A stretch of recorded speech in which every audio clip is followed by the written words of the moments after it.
Welcome. My name is Amy Keipert, and I am the Associate Conductor of the Chicago Chamber Choir, and I am so pleased to welcome all of you who are viewing this from your homes to our Artistic Director CCC chat. I am so pleased to be here today with three of our most influential figures from CCC's past and present. Toria, Timm, Chris, thank you so much for taking the time to be with us today. I thought we'd start by just letting you give a brief introduction of who you are and your role, current or former, within the group. So Toria, if you don't mind starting us off. Sure. Hi, I'm Toria Burrell-Hrencecin, and I'm the founder and former director of the Chicago Chamber Choir. Also a former composer in residence, board member, associate conductor, and singer. Great, every role. Timm, then to you, thank you. Sure. So I'm Timm Adams. I'm currently associate professor of music at Rockford University.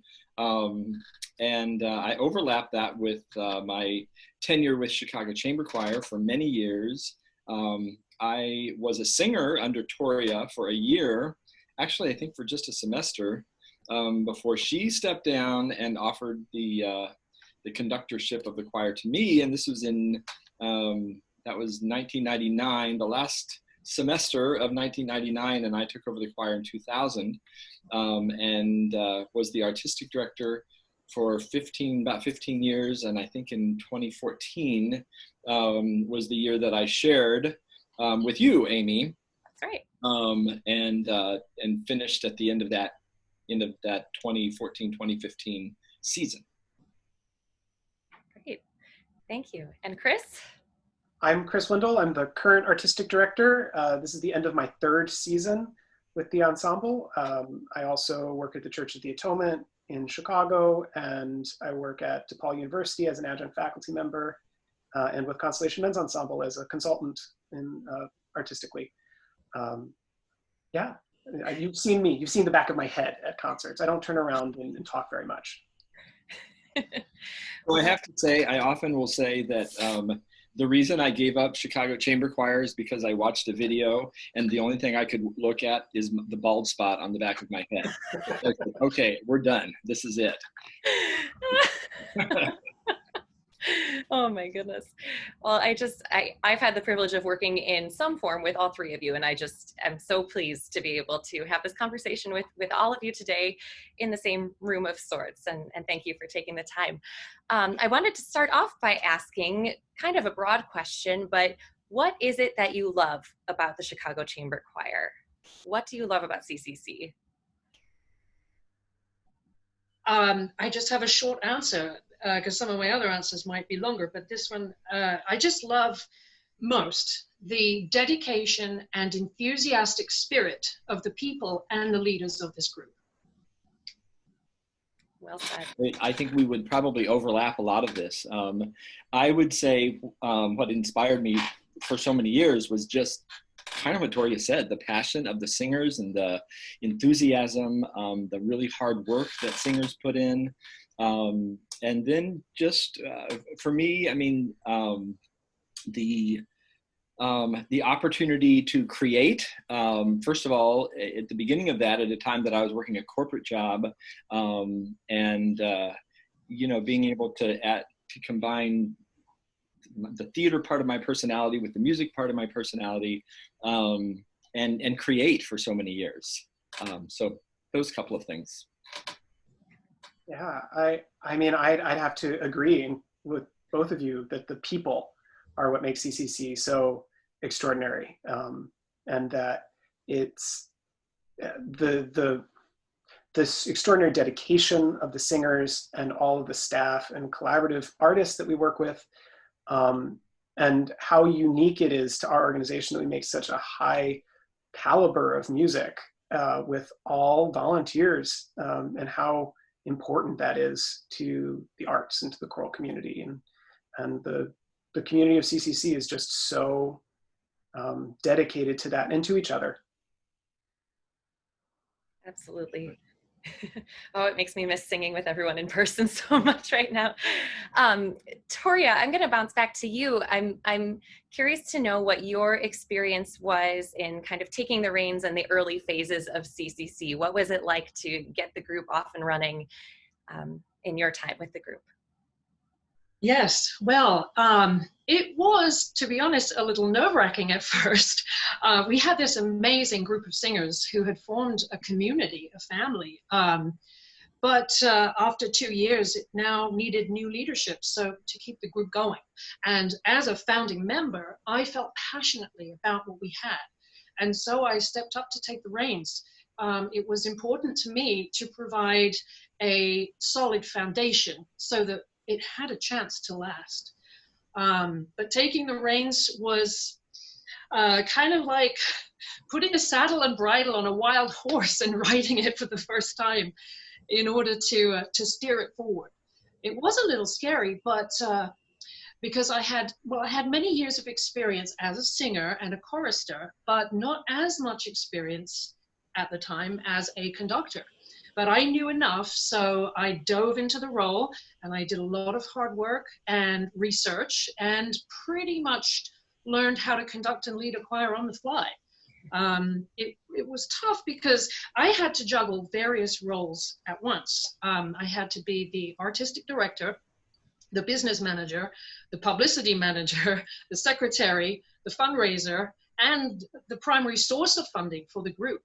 I did have some help, mostly from my wonderful husband, Dave, but I also had help from friends within the choir who had been with me since the beginning. And I couldn't have done it without my husband and all those friends.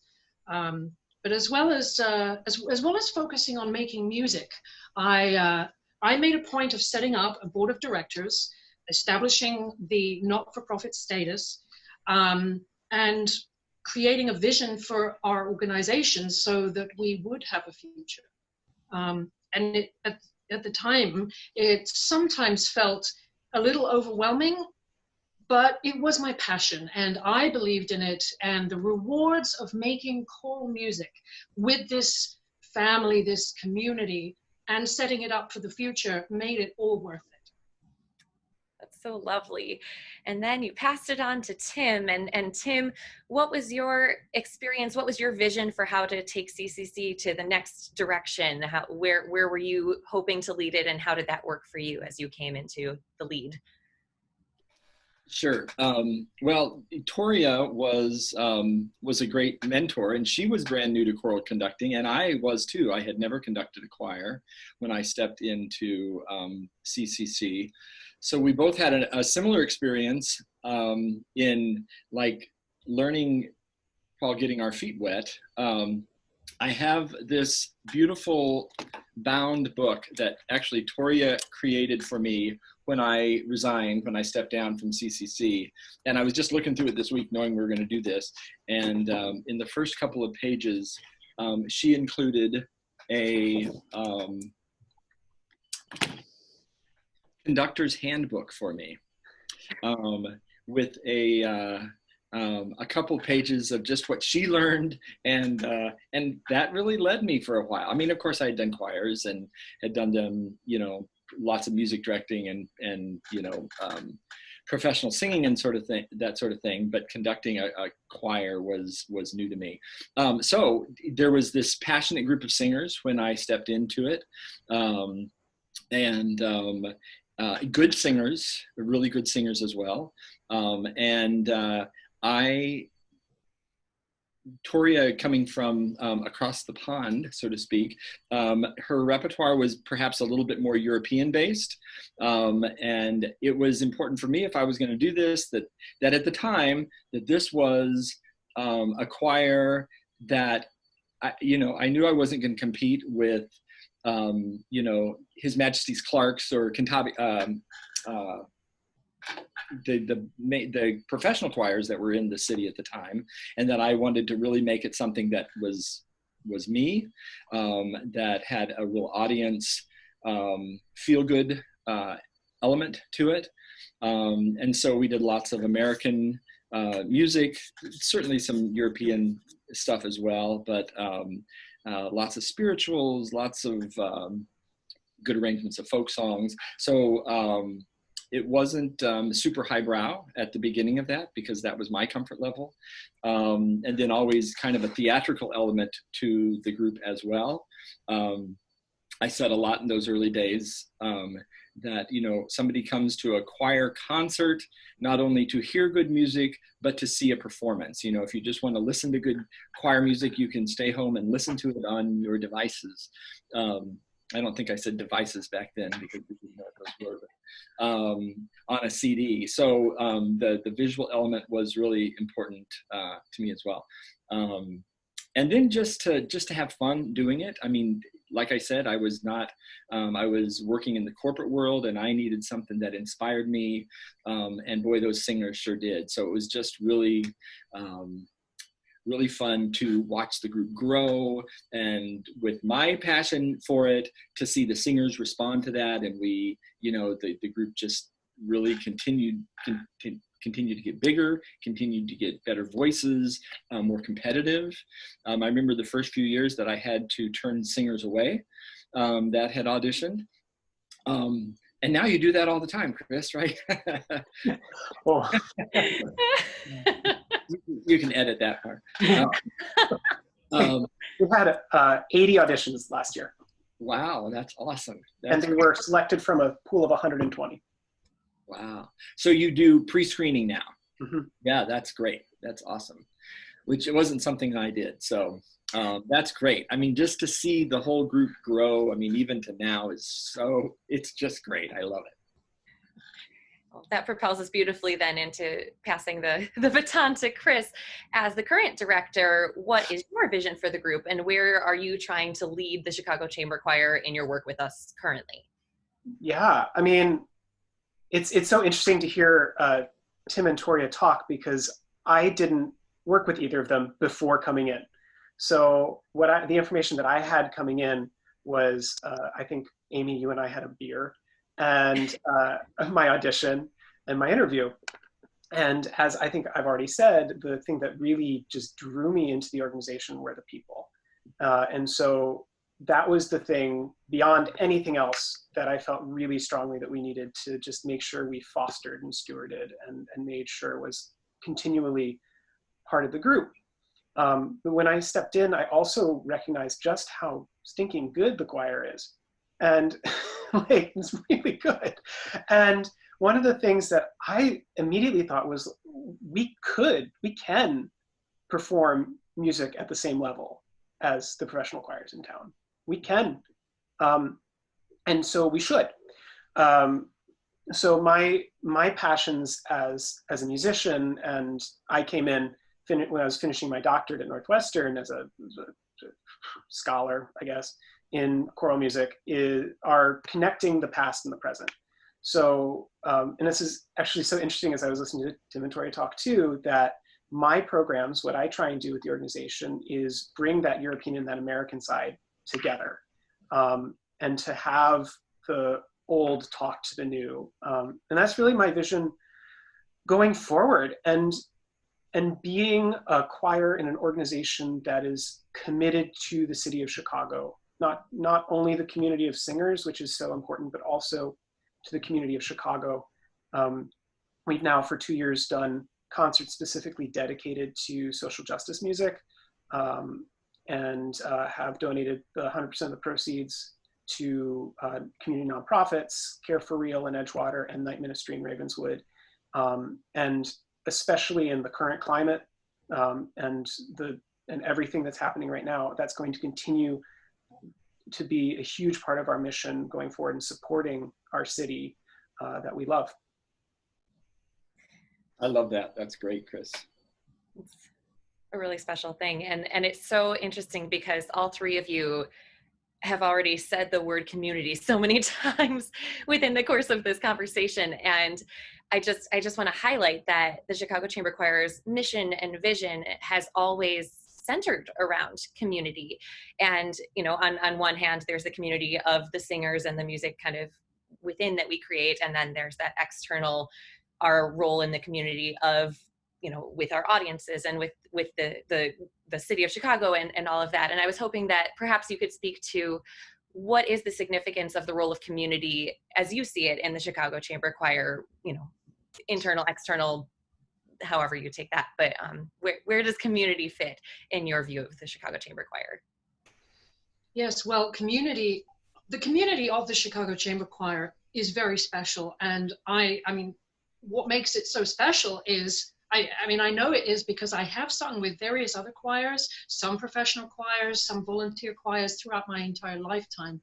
And what makes the Chicago Chamber Choir special, I think, is the unified spirit, the love and the enthusiasm of everyone together in the group, the team spirit and the family love, as I said before. I mean, and I think also it's having the word Chicago in our name, being identified as belonging to Chicago, representing Chicago, and serving Chicago through our music.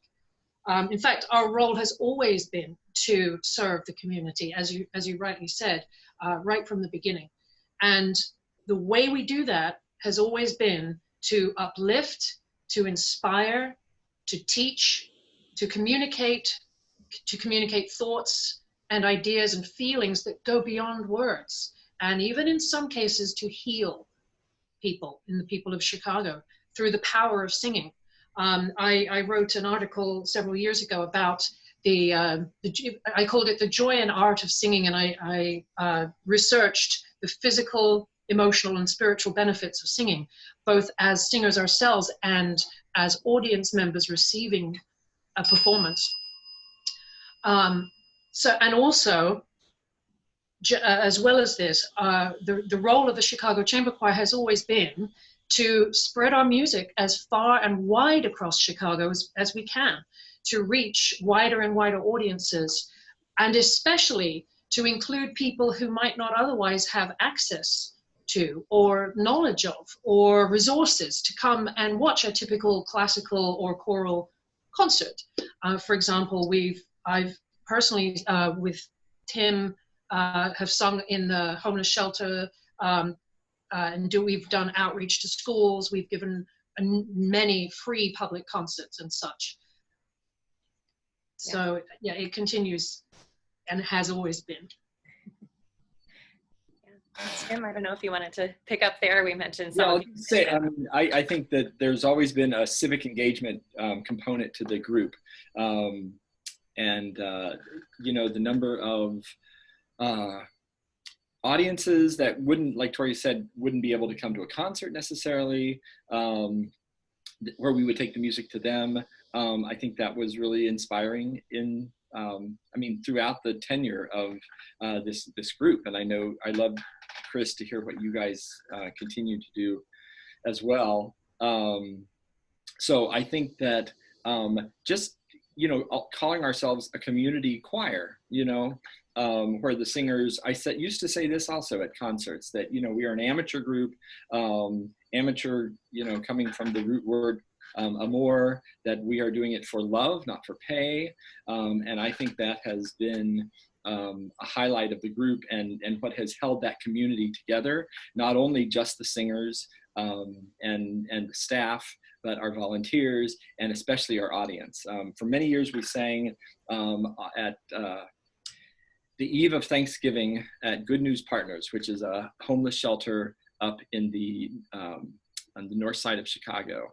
And, year after year, we would stand around, singers, people that lived at the shelter, and you would hear them talk about what they are thankful for in this year. And I think a lot of us that come from privilege, it moved us. And I think music has that power to do that. And to bring those audiences, those groups, those communities together. And I think that it's exciting that Chicago Chamber Choir continues to do that. To that end, Chris, I know you already a little spoke to this, but if there was anything else you wanted to mention.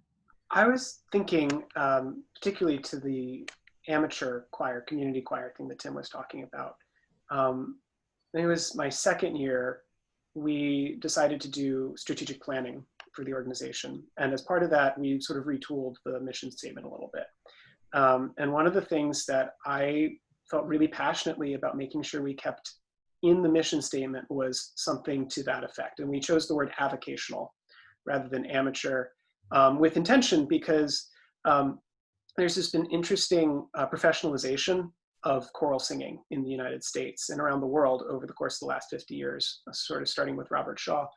And while that's all well and good, the idea of an amateur ensemble, the idea of an avocational ensemble, an ensemble that's doing it for the love for the community, because they believe in the mission of the organization, because they believe in the mission of the music, is unique. And it sounds different, in my opinion.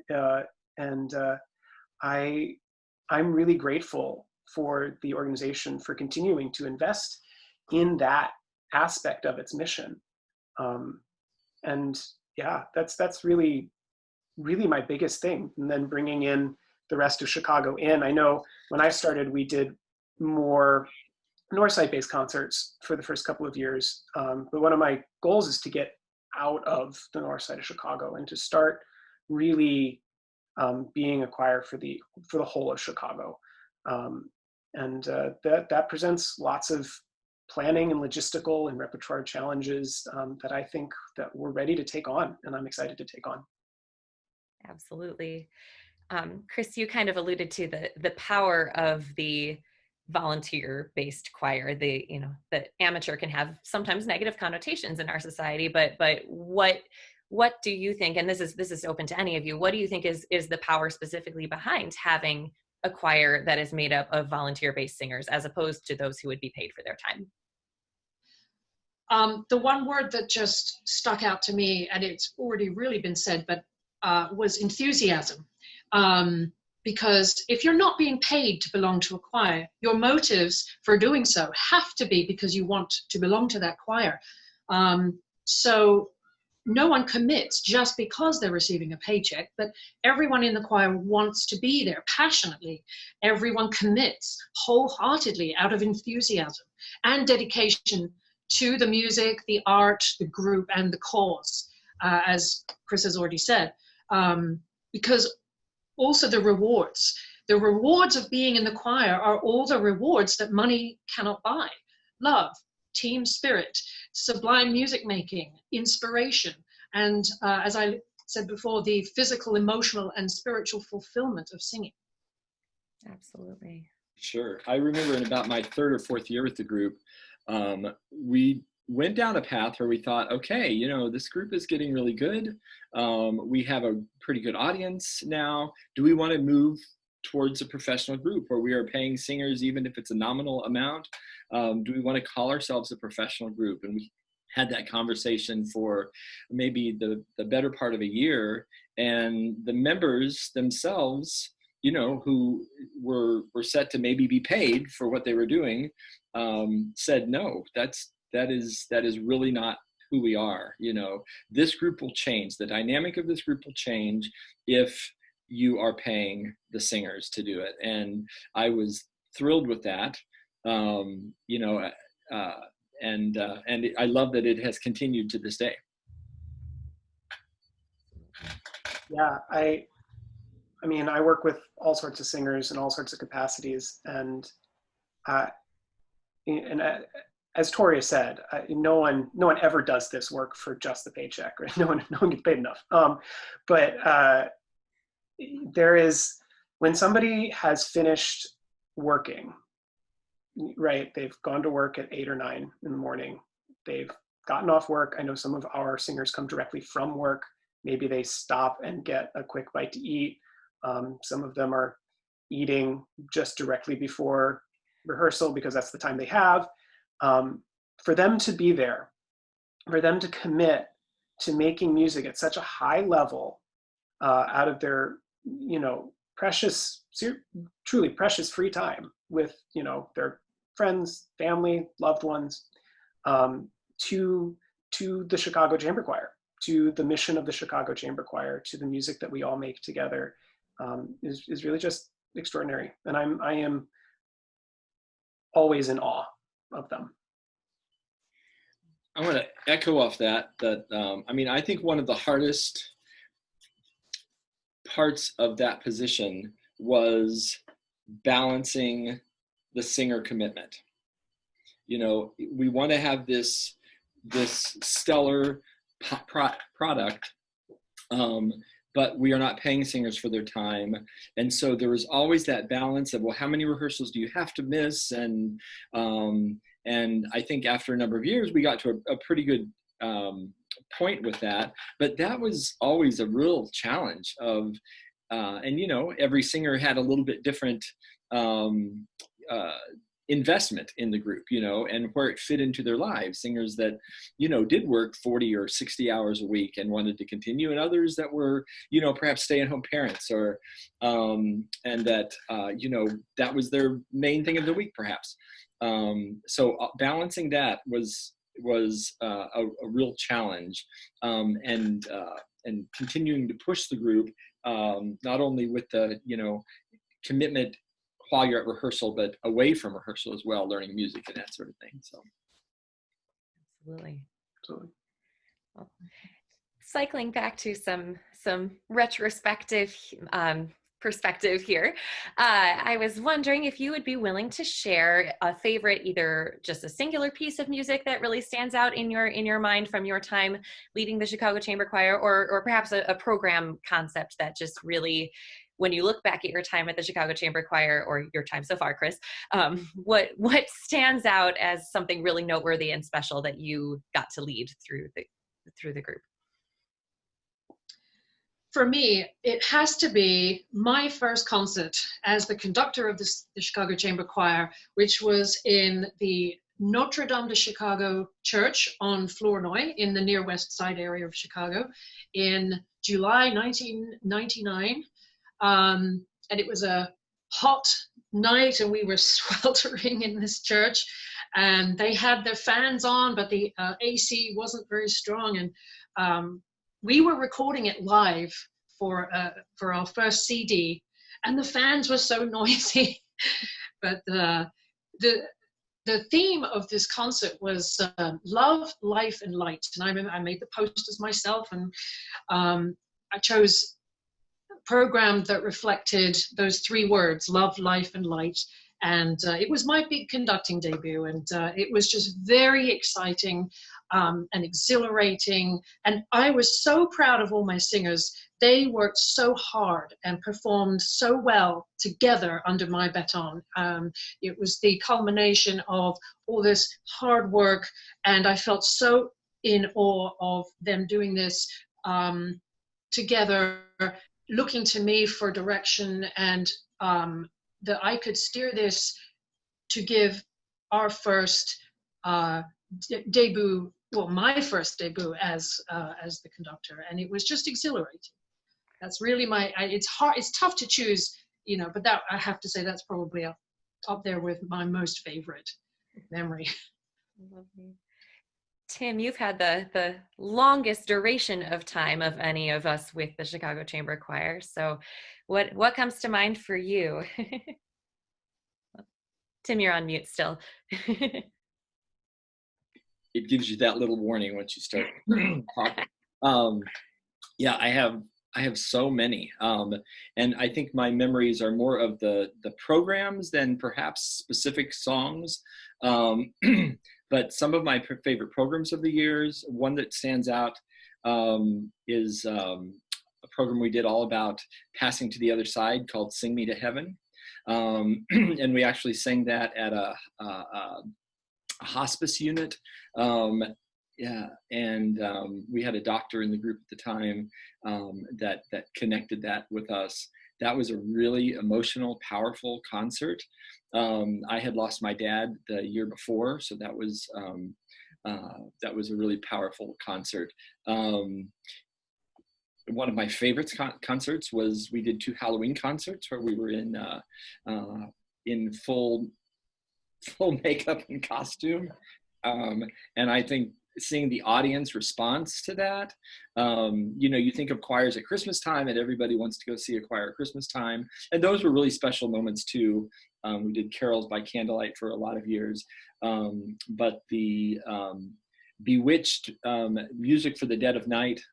We did that 2 years in a row, and the audience response was just palpable. It was great. And then, you know, a song that just popped into my head, we did 4 years of Christmas Around the World, where we did English and France and Germany and America. And the French concert, we did the Sesson Christmas Oratorio, and our soloists for that concert were just sublime, and conducting that with an orchestra, that was just a really memorable time. So there's lots of, the Lauridsen Sure on the Shining Night is to this day one of my favorite CCC experiences, and we did that at a few concerts, but I could go on and on, but there are a few that stand out. Oh, so many good memories there. I missed the Sing Me to Heaven concert. I didn't come in the group until a year or two after, Okay. but still to this day, members of the choir that were in that concert talk about that concert. I within the past year, I know people have brought it up. Just, it was such a powerful experience for them. Yeah. So sad I missed it. Chris, how about you? You've had 3 years now under your belt. What stands out from your programming? Well, it's interesting.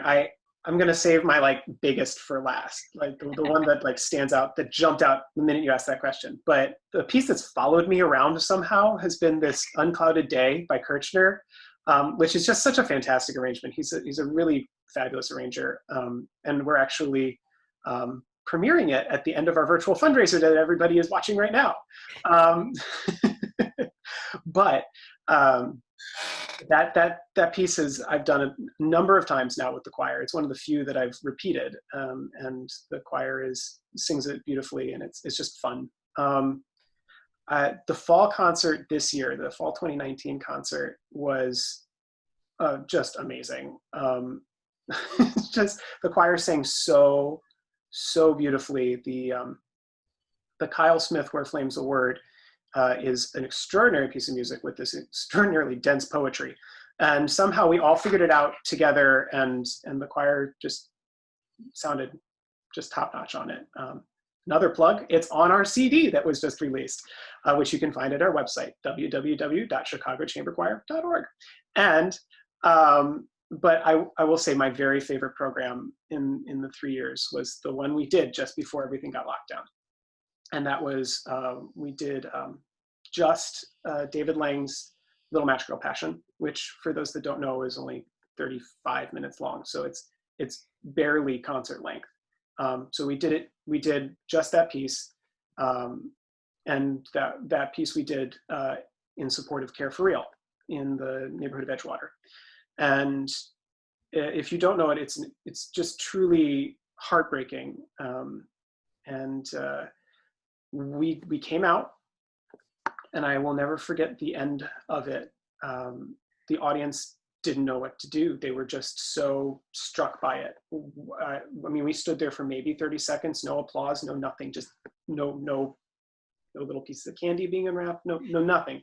And everyone was just trying to figure out how to process it. And they didn't start applauding until we started leaving the stage. And the experience of an audience being so fully engaged was something that I've had little glimpses of before, but never experienced in such a profound way. And that stands out above anything else for me. Yeah, my heart is racing now because we're living that. Yeah, I was there in the audience too. It was. I can attest to that. You make a point about our goal is to bring everybody, I mean, the goal of theater is to do that, to bring everybody, the actors on stage, the audience, all to this point that is not there in the theater, not there in the concert hall, but that is to that one emotional point, and that unity. And I think that's what inspires singers to be in choirs, because you experience these moments as a group. And then when the audience is there with you, there is no other feeling in this world. So that's exciting, Chris. So lovely. I had one other memory. Please go ahead. Okay. So like you both said it was really tough to choose because there were so many memories. And there were so many fun concerts where I was a singer with Timm, and so the Halloween concerts very much stand out as my favorite times too.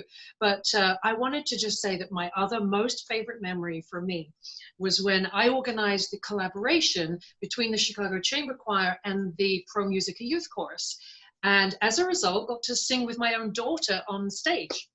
So the title of the concert was something like Where the Wild Songs Are, or Where the Wild Things Are.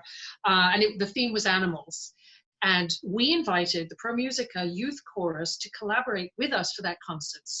And my daughter was a singer in that choir at that time. And so they performed their own set, and we performed our own set, and then we all sang together on the stage we did 2 different venues. Forget the church that we sang it, but we also sang it at the Chicago Cultural Center. And just a personal moment of pride for me was that I also got to play the piano for one of my own choral works, Tiger Tiger, as part of that concert. And so that whole experience was just extremely personally gratifying, as well as moving for, and a fun concert for the audience too. It was. For sure. Any other fun memories that come to mind? We know that there's more to it than the pieces we perform. Anything else that comes to mind as a fun CCC memory, or a significant one for you? For several years, maybe for, I don't know, 8 or 9 years, in August, we would go to Saugatuck, and it was always a small group of singers, sometimes maybe only 12 or 15, but we would do a weekend of a Saturday evening concert and a Sunday morning church service there. We would stay at one of our board members for many years was David Gittimer. He and his partner Tom Klein have a house out there, and a bunch of us would stay there. Church members would put us up, and we would stay overnight. And I think about that every summer. So that was one memory that was really a whole lot of fun.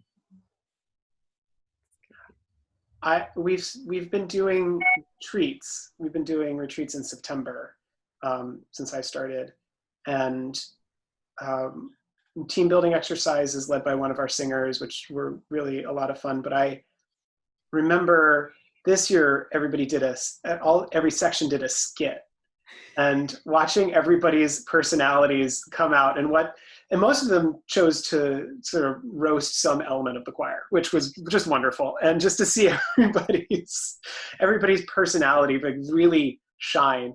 And to that point, actually, the last couple of months where we've been rehearsing, meeting on Zoom in the stay-at-home order, have been,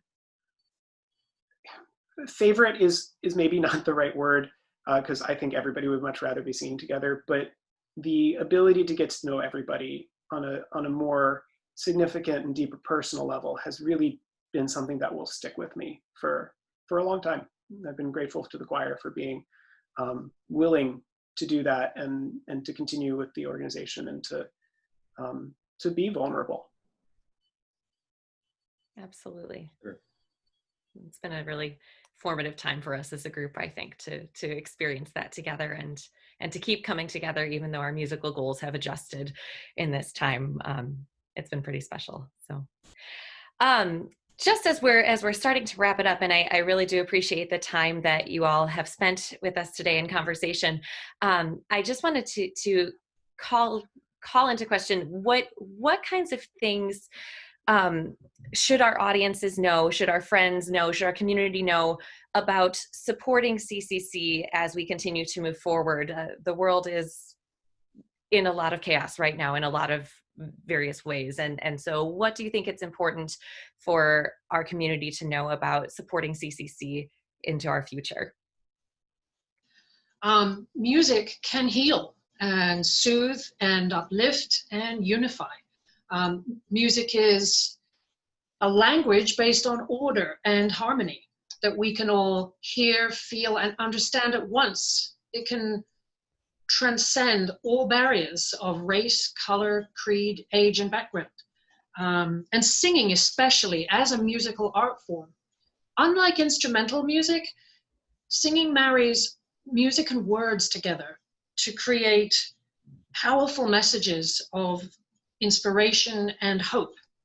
And what makes the experience of going to a live choral concert different, as Tim was saying earlier, from either just listening to recorded music at home? Well, it's, the choir is a live human orchestra, as well as the visual element, which is very important too. The fact that the choir is this live human force, this orchestra, this musical force, the combined energy and the humanity and the spirit of the group of singers all singing together as one is far more powerful a medium to transmit positive energy to an audience than recorded music. Again, I had reread my article that I wrote several years ago about the benefits of singing, and I was just reminding myself of some of the things that I thought of back then. The main purpose of a choir, apart from, well, it has many purposes, but apart from to teach and impart ideas, the main purpose of a choir is to give to the audience through performance, to give them pleasure, to give satisfaction and love. And being in the audience, I likened it to somewhat similar to receiving a massage, the physical sensations. And actually, some scientific research suggests that the chemicals produced in the body, for example, endorphins and serotonin, while listening to beautiful live music, can be equivalent to physical pleasure, resulting in better oxygen flow, better energy exchange, the soothing of nerves, and even the relaxing of muscles. So the combination of this physical, emotional, and spiritual benefit of singing, both for the singers and from listening, from being in the audience, it can provide a catharsis for grieving, as evidenced by singing for memorial services. It can also be a method of healing from hurts and anger. And it can create a sense of order with our chaos in the world. And it can offer a recipe for joy, hope, and happiness. So therefore it's a fundamentally vital part of our human experience. And so one we hope as the Chicago Chamber Choir to continue to be able to give to the people of Chicago and beyond. Absolutely, Toria. Thank you so much. Tim, that was really beautifully said, Toria, and I couldn't agree more with that. That was beautiful. I think that people give to causes that they not only that they're passionate about, but where they see passion. And I think choirs probably provide that more than most artistic groups. And I think that singers that have sat in the audience to watch the singers of CCC perform, and knowing the sort of work that goes into that, the sacrifices that they're making, personal sacrifices, professional sacrifices, to get to a level of artistic beauty is enormous. It's really huge. So I think that, and like Chris said earlier, and like Toria just so eloquently said, music has that power to heal. And I think that once choirs eventually come back together, it seems sad that in this time when choirs are needed so much, the choirs are the last groups that are going to get back together because of all the science about singing and projecting.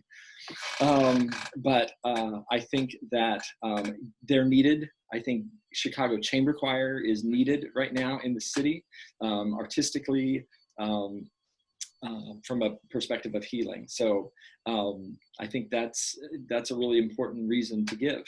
And when you're not paying singers, I mean, the overhead of Chicago Chamber Choir is a few staff, but their venues, the music, the recording stuff, It's not, a choir is a pretty low overhead sort of operation. And I know from leading it for so long how important those personal donations, you know, I don't know if this is still true, but I know that ticket sales are just a minor portion, often half of what the group brings in revenue-wise. And so it is people giving out of the love of their heart that really continues to inspire a group like this. So, absolutely. Thank you, Tim. And Chris. Yeah, I mean, far be it for me to restate what my colleagues have so beautifully said already. Tim's right. We less than half of our budget comes from ticket sales. So the generosity of our patrons and our donors is integral to our survival. And you know, as Toria said, the benefits of singing and attending live concerts are just so myriad that we'd all be silly not to go to more of them. And I think those are all important. And so I guess I just want to add and tack on to Tim's idea of supporting causes, and that we are an organization that when you support us, you're also supporting Chicago. And we are committed to supporting Chicago. We are committed to supporting the entire city of Chicago. We are committed in this moment to supporting our Black colleagues and artists. We are committed to the idea that Black lives matter, and we are committed to that in our art. We are committed to doing something about all of this in our art. We are committed to collaborating with organizations. You'll see other interviews in the course of this fundraising event. You'll have the opportunity to watch more of those interviews online after. And what you'll see over and over and over again is that we are committed to the cause of collaboration. And our singers do it for the love of it, but we are committed to supporting the artistic community and the artistic economy in the city of Chicago. We're committed to supporting organizations that support those that have less than us, that don't have the privilege that we do. You know, the concert that we did a year and a half ago, March, the first one we did a piece called Privilege by Ted Hearn, about how we all interact with that word and what that means. We are committed to, in our music, dealing with these concepts that are hard, finding catharsis. I think that word was said is a great word for this, finding catharsis in these difficult times with these difficult topics through our art, but then also doing, just not just singing, but then doing. And that's what the Chicago Chamber Choir has always been about. Thank you so much. And it's so beautiful to hear what all three of you have had to say about this. I want to say one thing that really relates to each of the questions, and we brought it up a couple of times, but when I think back to memories, when I think back to what inspires people, when I think back to why people should give, are the singers and the people, the relationships that are built. When I think about the past, I mean, what pops into my mind more than anything are the individual singers, and to watch their faces in concerts, to see them struggle with music and then to be successful with certain songs, to watch soloists, to see them come together at rehearsal and socialize. But we started with this notion that it is the people that drive this organization, and the art is what ties us together, but it's the people that are the core of that. And I have made so many friends and relationships over the years that are still really important in my life. But when I have rough times, I think back to a lot of those singers, and I think back to a lot of those, watching their faces emote and sing with that vulnerable piece of themselves, their voice. And I think that's what makes choir singing as important as it is. So I just want a shout out to those singers that make this such a real thing. Yeah, thank you for jumping in and saying that, Tim. It's the thing that we keep coming around to is community over and over and over and over and over again. And walking in on Thursday nights to everybody is always the highlight of my week. And it's such a shame that we can't do it now, as you said, when it is so needed. And I'm really just looking forward to being back in that room with people. Absolutely. Well, the three of you have truly inspired me, and I can't thank you enough for taking the time to sit down with me today and have this conversation, just because Chicago Chamber Choir is so important to so many of us, and it's really exciting to see the group continuing to move forward and really continue to live into its place in the role of the Chicago community. So thank you, Toria. Thank you, Timm. And thank you, Chris, for your heartfelt remarks today. Really appreciated having a conversation with you. And to all of you that are at home watching, thank you so much for tuning in. I hope you've learned a lot about the Chicago Chamber Choir today. And we look forward to seeing you again when we can see you in person. Thank you so much for joining us today. Amy. Thanks, Amy.